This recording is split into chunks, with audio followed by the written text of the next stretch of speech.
Welcome back to my channel. I used to make a video Monday to Friday every single day, and it was a lot of work and I didn't have time to do the important things in life. So I decided to drop the productions down to twice a week. I make now on Wednesdays and Saturdays.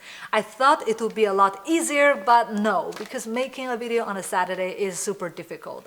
Other people are not working, so you feel quite lonely. And also if you go out the night before, you're quite wasted on a Saturday. And this is what happened to me. Today, it took me 3 hours to put myself together and go to Estampa Art Fair. This is the contemporary art fair taking place at IFEMA right now. And it's hard not to compare to ARCO because it's taking place in the same location. For those of you who doesn't know, ARCO is the largest art fair in whole Southern Europe. It represents more than 60% of the art market in Spain. And imagine this as being the little sister in the same place. It's hard not to compare it to ARCO. I try not to, so I went in without knowing too much. It's my first time visiting Estampa, although this is 27th edition already. I try to keep an open mind, and I will show you what I see inside of Estampa without giving you too much information, so you can judge by yourself if this art fair is cool for you, or if you like to participate, or it's a waste of time. It's your judgment and not mine. So I'll just show you what I took inside, what I see inside. Excuse me if my images are a bit shaky or not well framed, because I got a hangover from yesterday, and I want to share you, meanwhile showing you the images, what happened yesterday. So a friend of mine recently broke up with his boyfriend, and he was heartbroken. So I decided to cheer him up by taking him out to one of my favorite Mexican restaurants in town. And we went there, we sipped on a glass of red wine, and we started talking about art, the separation between art and craft, and the influence of religion over art. As we were speaking, the owner came over and offered us to try the Mezcal. Mezcal is a 15-year-old traditional Mexican liquor that is like tequila, but really strong, like it's something very special. I have to say that it was an experience. And he promised us, once you finish the glass, you will see God. And I was like, how did you know? I was talking about religion, art, and God and stuff. And I'm not religious myself, but I'm willing to try. So after you finish the glass, you can see there's a cross. So with the effect of the liquor and the light through the glass, you actually see the cross, you see God. So that was the story of Mezcal. And I like that. It's an experience, and it was very heavy. So I had this hangover. And as we were finishing the day, we were calling it a day because we were quite wasted, and I have to work today. The dog of the owner came over and started going all over my friend, licking him, hugging him, barking at him, and I was like, what is going on? So the owner said, sorry, my dog is gay and he just fell in love with your friend. I can't control him. It is love and it's the way it is.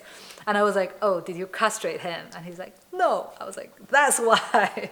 That's why. But it was funny because the dog's name is Mark. It's the same name as my friend's ex-boyfriend who just broke up with him. The human Mark broke his heart, and the dog Mark cured it. And the dog was so cute, and it was so loving, and it was very nice to see the interaction, the love without boundary. Love is love, right? So love is love.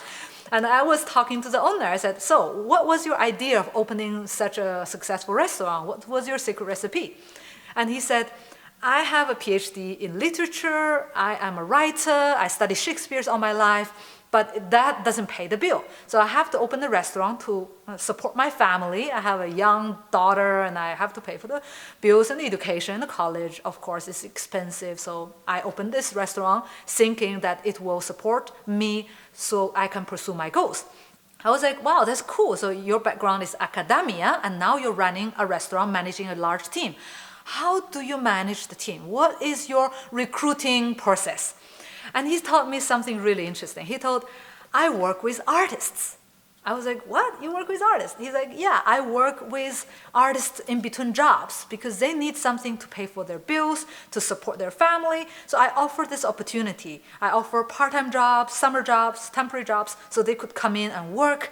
And I have this excellent, well-trained, well-educated staff, at the price of a normal worker, and they got the opportunity to support their family and get through the difficult times, and it's win-win. We both win from it. They make excellent companions because they can hold a very, very profound conversation, and they can talk about cultural things with my guests in the restaurant, and it's a very nice ambient, and I work well with my artist staff.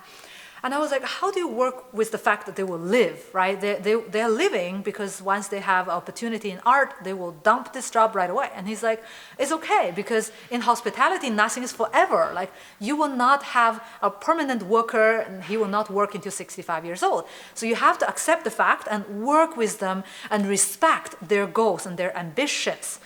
And I really have that as a takeaway of the day, because a lot of gallerists don't want to work with artists who are too ambitious because they are afraid losing them. This is a really good point, because you can take it as a ride, as a journey, as a in-between, because nothing is forever. Not even our civilization, not even Earth is forever. So respect their ambition, respect their dreams, and try to see if you have something that you can win from them and they can win from you, and respect each other's benefits and interests so that you can make a good team.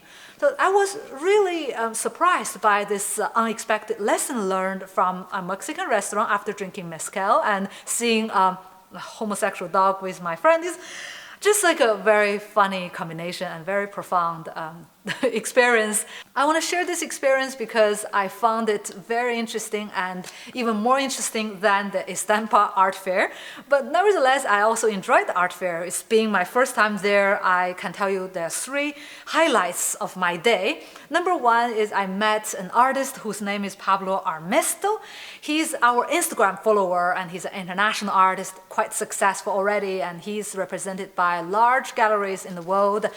And I talked to him as he was there as well. I saw on Instagram, so you see how social media connect us together.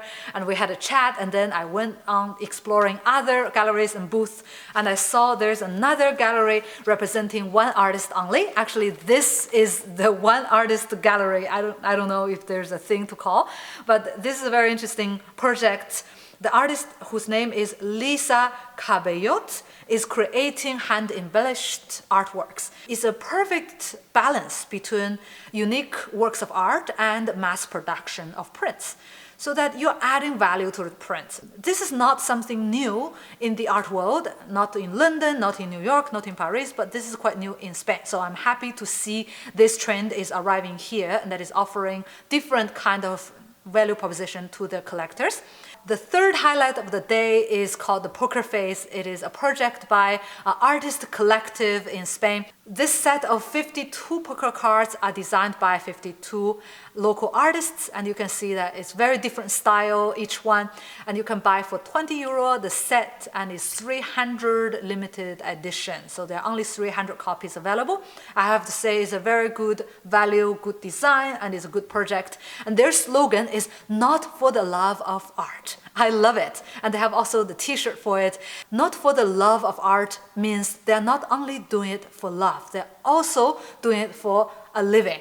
And that's the whole idea of having the project Very Private Gallery and Very Private Art, because we want to help artists not only making their art, but also being able to make money on the side. So that really clicked with me, and I had also a good conversation with the artist who are actually representing the project. He's an artist as well, not just a dealer.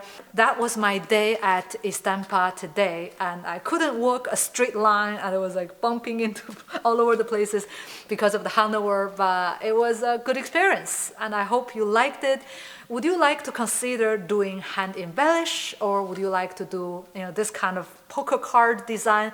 Would it be overly commercial for you, or would you think that it will add value to your current offering to your collectors? Let me know what you think. Leave me a comment below. Thank you very much for watching this episode. See you next time.